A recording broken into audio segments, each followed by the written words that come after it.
From Hollywood, it's time now for Edmund O'Brien as... Johnny Dollar. This is Lieutenant Shock. Did you leave a message for me to call? Yes, I did, Lieutenant. I want you... It was all bundled up by the time I got it. Snyder got your name and what hotel, but I never did find out who you are and what you wanted with me. It's about the Alonzo Chapman killing. Oh. Well, what's your interest in that? I'm an insurance investigator. I was sent out here from Hartford, Connecticut to see what I could learn. Oh, you were? Well, how'd you get out here so fast? We got the news at about 8 last night. I was on a plane by midnight and in Los Angeles by noon today. Must be tired. I don't have any more than I had last night. I suppose you want to talk to me, though. Yeah, I'd like to. All right. Come on over. But give me an hour so I can get some lunch.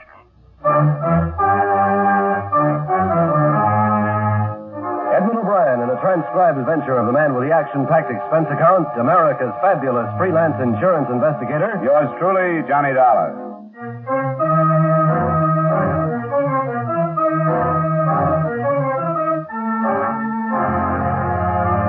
Expense account submitted by Special Investigator Johnny Dollar to Home Office Tri-State Insurance Group, Hartford, Connecticut.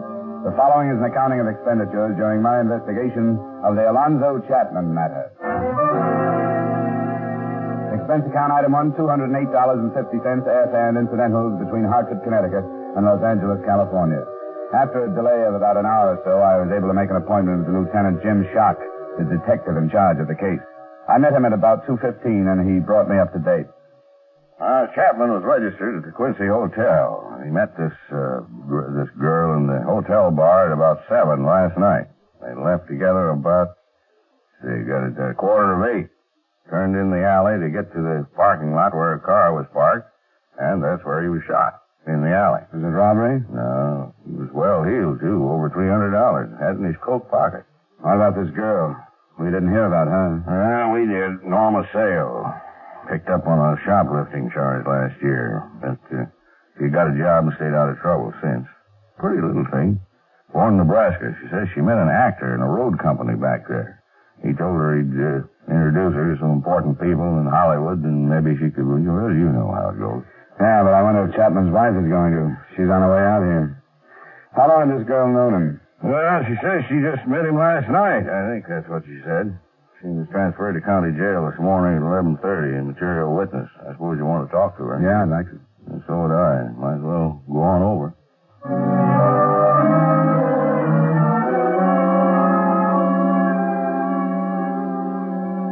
Because it's growing too fast. That's why. We got too many people. We got too many cars. Too much of everything but streets. It's a mess. Of course, I don't know anything about Hartford. I've never been there. Well, it's a little slower paced than Los Angeles, but it's got its problems. Yeah, I suppose every place has something. Yes, here's Lieutenant. Oh. We just called Cassidy when they want to send her back to her cell. Yeah, all right. I'll do that. Thanks. Oh, come along in, Norma. This man is Mr. Dollar. He's an insurance investigator from back east. How do you do, Miss Ann? Oh, You can just sit down. How you feeling today? not very good. I tried to talk to you last night after Mr. Chapman was shot. You remember? I sort of half remember. I went to pieces, I guess. Yeah, you did. Couldn't get anything that even sounded like a statement from you. That's why I had you held, so we could talk it over today. Sure. But I don't know anything.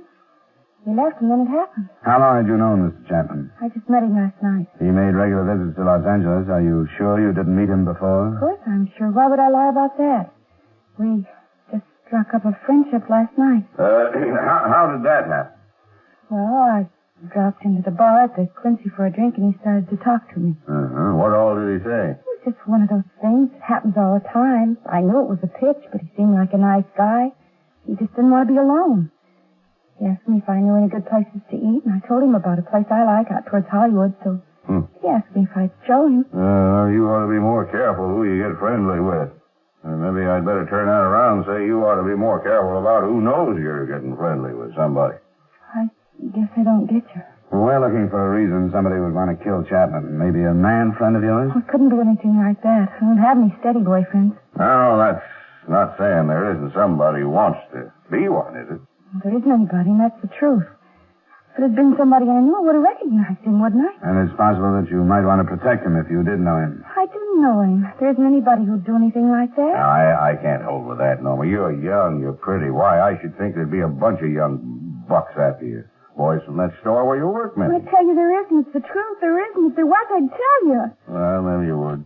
We've got to find a reason that Chapman was killed. I don't know. It wasn't because he was with me. All right now, Norma. Don't get all upset again. You've got to remember some other things. I hope you aren't holding anything back, Norma. You know that we can learn the truth from other people. Sure I do. Ask the girls I work with. Ask Jeannie Stevens. She ought to know. She's lived with me for almost a year. All right, Norma. Now, when you and this Chapman decided on a place to go for dinner, you left the hotel. You started for your car in the parking lot, huh? Yes. You turned into the alley, which was a shorter trip than going around the corner, and this gunman was waiting there. It wasn't dark, was it? No, not quite. How far down the alley was this man? Well, it was not very good at measuring, but must have been about halfway to the parking lot. There's a big trash box there, behind one of the buildings. This man was waiting behind the box, and when you came by, he stepped out, fired 3 shots, and ran away. And it was light enough so that you could get a good look at him? Yes, it was darker in the alley, but I'd have recognized anybody I knew. Would you remember if you saw him again? I'm not sure. Maybe I would. Now, Norma, it's up to us to figure out how come this killer was waiting there, where he was. It beats me how he knew Chapman was going to pass by that box. I don't know. You can see how odd it looks, Norma. If he didn't know Chapman was coming that way, he must have known that you were. I don't know how it happened. I'm telling the truth. Maybe somebody heard us talking in the bar. Heard enough to know you and Chapman would go through the alley? Maybe somebody could have. I don't remember exactly how it went, but I told him where my car was parked. Yes, I said just down the alley, I remember. And then did you leave? Oh, not right away. We had another drink. Well, that'll take about 10 or 15 minutes, I suppose. Well, how about it, Dollar? I don't think I have anything more. Thanks, Norma. All right. I'll get Cassidy to take you down. I'd like to send you home, Norma. Maybe tomorrow. You know how it goes.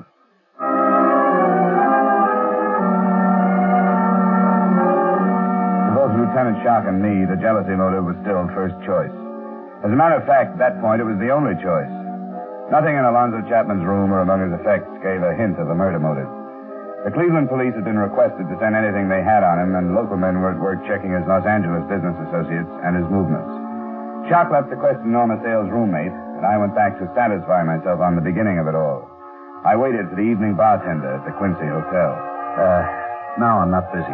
We won't get crowded for another hour. How about last night? Were you crowded about 7:30? Oh, yes. Well, if you'd asked me about anybody else in the place, I couldn't tell you a thing. But I remember this little blonde dame and this guy Chapman. I'm glad to hear that. Usually it doesn't happen this way. Yeah, I suppose not, but I'll tell you how it was. You see, Chapman had been in a hotel for a few days, you know. Yeah, I got in Friday last week. Well, I'm not sure when I first met him, but he'd drop in for an early drink, like, 5:45, 5 o'clock. Yeah, we'd talk a little bit, then he'd go up to his room and come back around 7 and stay for another hour or so. I tell you, it was bound to happen. What do you mean? Oh, not his getting killed, not that part of it. I mean a little blonde. I didn't snoop what he was saying or anything, but when she came in and the bar stools were all taken, Chapman spots her and gives her his place. How long had he been there? Just a couple of minutes. I hadn't gotten around to taking his order yet, but when I did, he ordered for the both of them. Then after that round, they moved to one of the booths. Did you happen to notice another man who could have been interested in them and could have been close enough to overhear them? Oh, no, gee, the place was full. I didn't notice. Or maybe the bar girl did, Grace Curcio. She'll be in at 5:30 if you want to talk to her.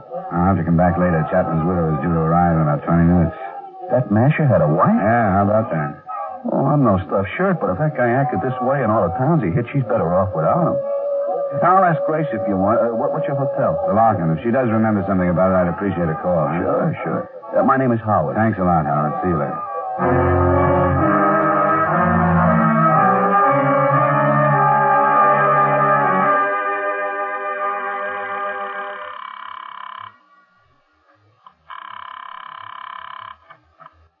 Lieutenant Shock. Lieutenant, this is Dollar. Oh, you got anything to report, Dollar? Nothing that does us any good. Mrs. Chapman just checked into the hotel. I'm in the lobby there now. How did you make out with Norma's roommate? Oh, just fine. She seems like a level-headed sort of girl. She says Norma hasn't gone with any one particular man for a year. That one's name was Clyde Mills. Served a 6-month sentence on some charge or other, not important what, but they're all washed up. She says he's in town, but we'll look for him anyway. Yeah, I'm going up to talk to the widow, if it's all right with you. Sure, go right ahead. Make a suspect out of her if you can. We need some. Could be. From what I hear, she had a motive, not counting the insurance money. But I don't know whether she knew it or not. I'll check with you later.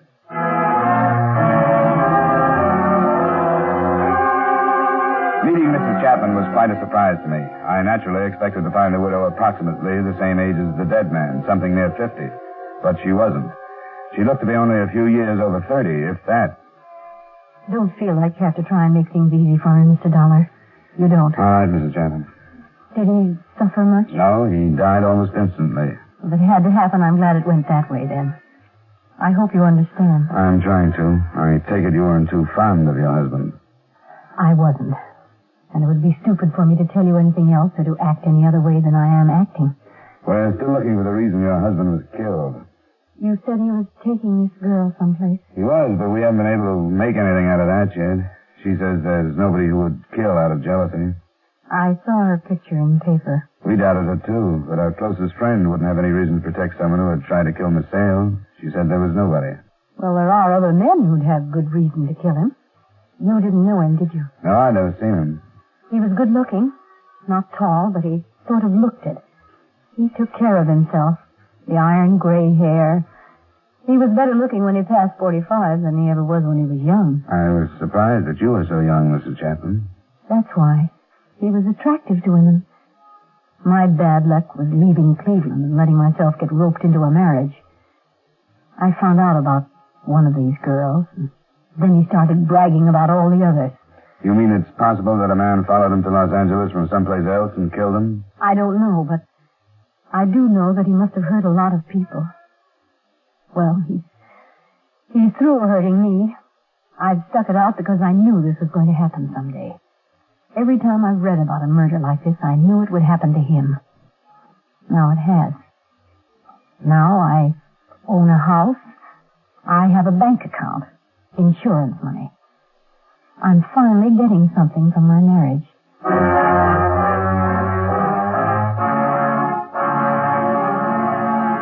I tried to phone Lieutenant Shark a report on my meeting with the overly honest Mrs. Chapman, but he was out of his office getting the teletype answer to the request he'd made for information from the Cleveland police.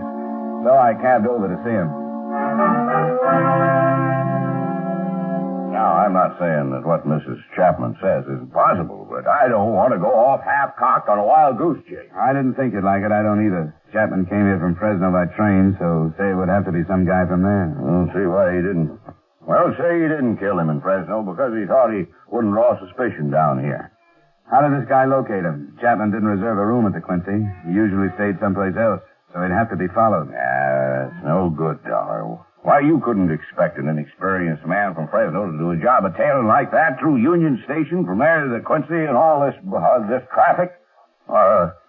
It's possible, I suppose. You going to check it then? I guess so. Probably wouldn't be too hard to get a list of the people who got on that train at Fresno. Yeah. The list is hard up for motives. Now we got them all over the country. He was old enough to know better. Lieutenant, What? here's a follow-up on that stuff from Cleveland. Oh, thanks. Great.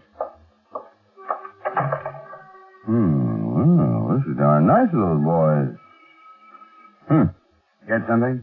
Say, Chapman phoned Cleveland that day. He checked in, didn't he? Yeah, it was Friday. Why? Look at this. Seems like his missus was seeing a lot of a man named Nicholson. He's known to have left Cleveland on Friday night, and he hasn't been seen since. Like this, a whole lot better. Yeah, this could be what we wanted. A man with a motive who knew where Chapman was. You think it's time you met the honest widow?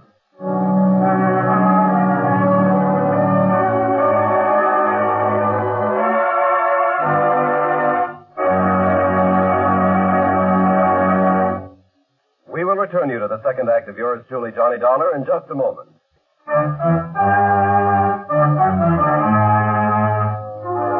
Now with our star, Edmund O'Brien, we return you to the second act of yours truly, Johnny Dollar.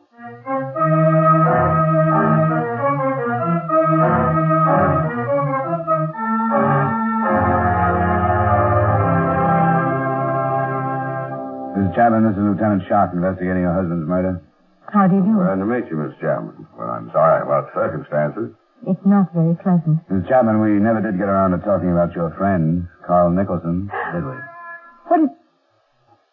What do you mean? Well, you told me about some of the improvements your husband's death was going to bring you, but you didn't mention Carl Nicholson. Please. I know I sounded hard when I talked to you. I shouldn't have said some of the things. I thought you were being honest. I was.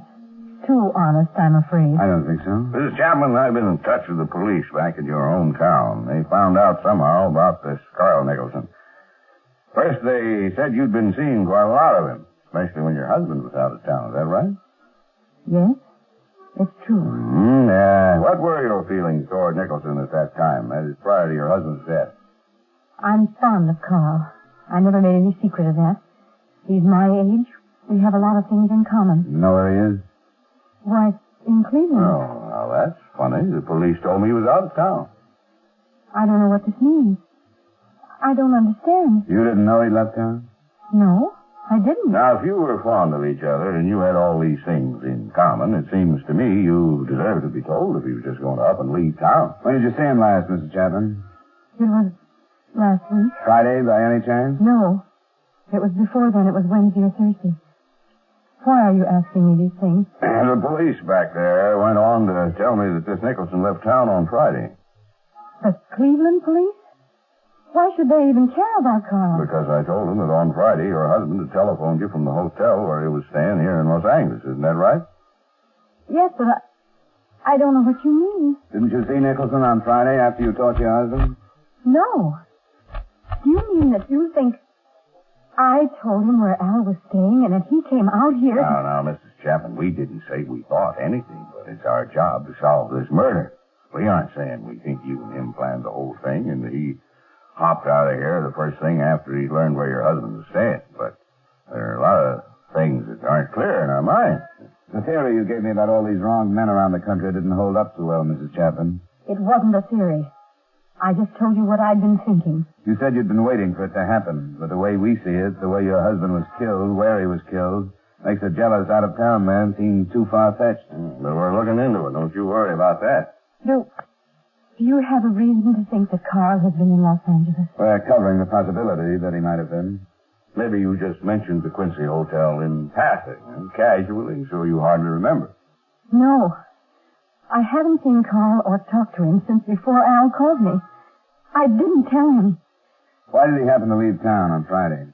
I told you I don't know. I didn't know he'd left. Well, with all these things in common, what did you think when the news about your husband reached Cleveland? Didn't you wonder about why you hadn't talked to this Nicholson all those days? Yes, I did wonder. Now, why didn't you tell us all that without all this back and forth? Because it would have sounded so awful. Do you think you improved things by holding back? I don't know. Maybe I didn't. The last time I saw Carl was on Wednesday. We had a fight and he walked out. You can prove that's the last time you saw him? Prove? I haven't been thinking about anything like that. We fought over the same thing for almost a year. Carl wanted me to get a divorce, and I wouldn't. Because you were waiting for your husband to get killed. Did you ever tell Carl that? Yes. Did you tell him that during this fight on Wednesday? I think so. But you didn't talk to him after that? No. Could you have learned someplace else where your husband was staying? I don't know. I don't know who else Al called. Carl wouldn't kill him. I'm positive of that. Would you happen to have a photograph of Nicholson? Why? Some are on their way by radio photo and some others by airmail. But we might be able to save time if you have some. I have one. I want to erase something off the back. Now, don't you fret, Mrs. Chapman. We'll show it to a couple of people. If Carl is innocent like you think he is, this is the quickest way to prove that, too.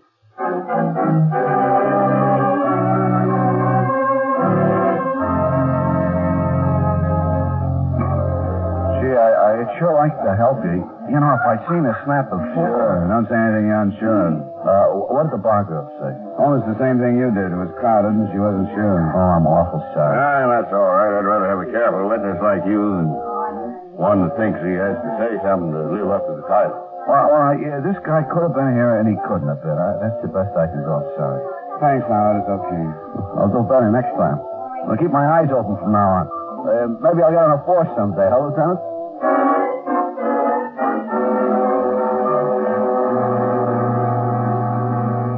You know how it goes. They say a boat is so expensive to keep up that before long you don't own it. It owns you. So we sold it, and there went my fishing trip. You get much back there? Yeah, but I haven't gotten back into it since before the war. Yeah, you ought to. Everybody ought to. The best Here's nerve the tonic. transfer, Lieutenant. Wait. Oh, thanks. We won't be long. Take it down when you're through. Hello, Norma. Oh, We've got a picture of a man we want you to look at, Norma. why? Have you look at it. Come on, get a good, bright light on it here. Who is he? You ever seen this man?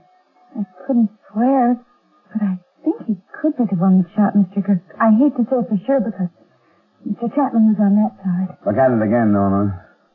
What is there that you think you recognize? Maybe I'm wrong, but the way his hair, right here, the way some of it hangs down across his forehead. This man's about Dollar's height. I'm not sure of that. He's kind of crouched. But you think you saw the hair? I don't even know why I think that, but when I close my eyes, it seems like I can see his face. Yeah, well, now you take a long look at it. Study it. We'll have some more pictures of this man tomorrow. And if you can be sure, why, then maybe we can let you look at him flesh and blood. What happened so fast? Just take your time and forget the lieutenant and me. If I could, I'd leave it so you could study it all night. But it's a piece of evidence, and therefore belongs to the state, so I can't leave it. As it turned out, we didn't have to take that photograph or any other picture back to Norma Sales for identification. The first reason turned up that night. There was another message from the Cleveland police.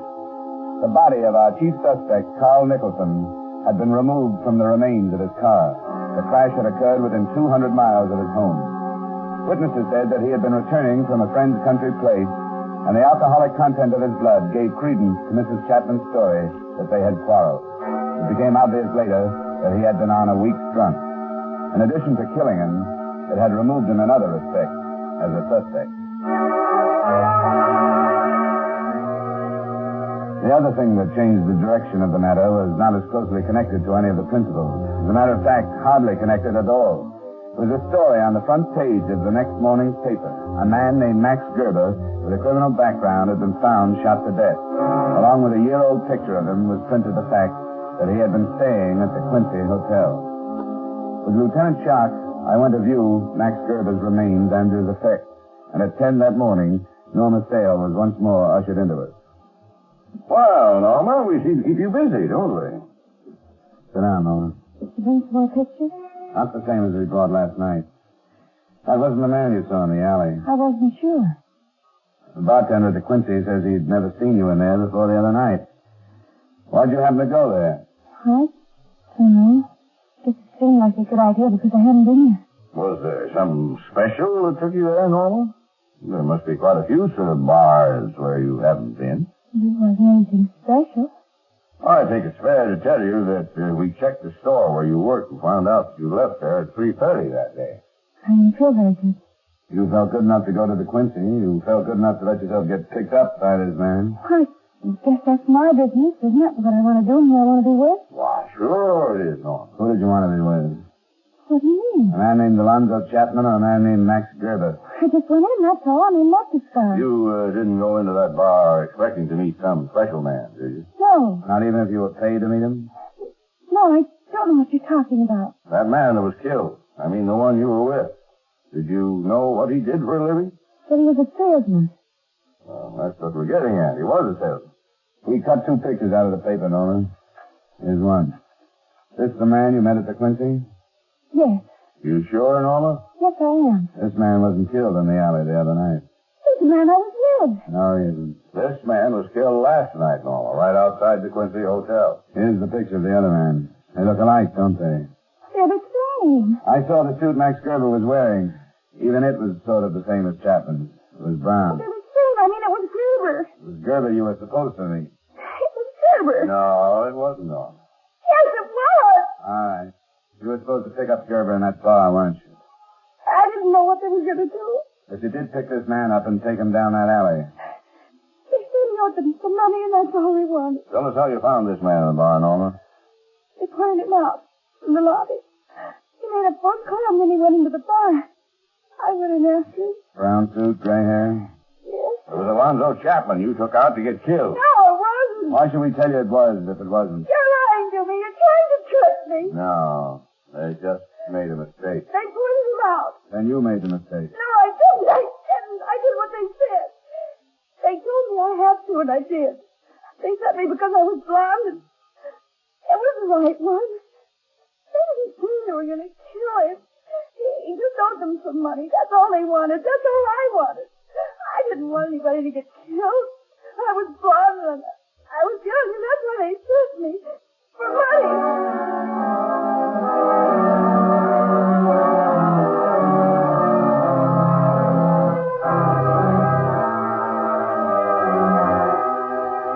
Expense account item 2, miscellaneous, while in Los Angeles, $255.08. Item 3, same as item 1, transportation back to Hartford.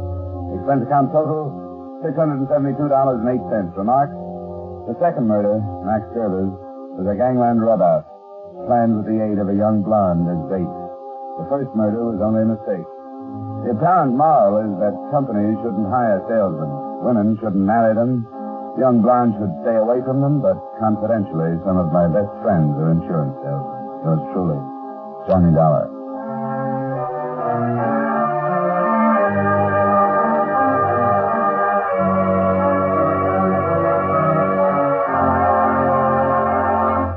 Yours truly, Johnny Dollar, stars Edmund O'Brien in the title role and is written by Gil Dowd with music by Eddie Dunstetter.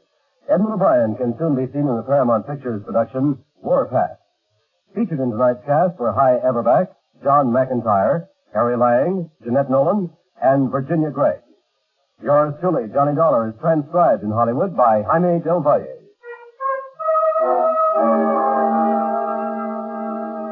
Beginning next Wednesday, Yours truly, Johnny Dollar, will be heard 1/2 hour later on most of these same stations. This is Dick Cutting inviting you to join us next week at 9:30 Eastern Daylight Saving Time when Edmund O'Brien returns as Yours truly, Johnny Dollar.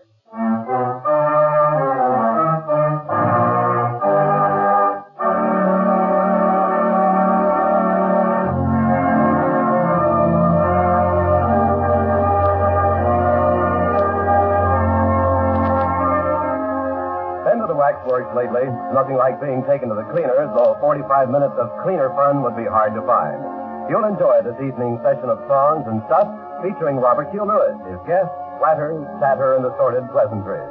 It's the Robert Q. Lewis Waxworks, open for business 5 evenings a week, Monday through Friday, on most of these same CBS stations.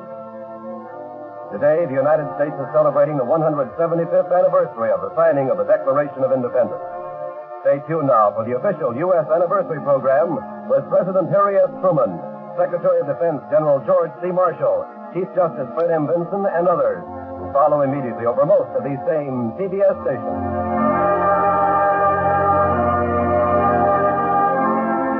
This is CBS, the Columbia Broadcasting System.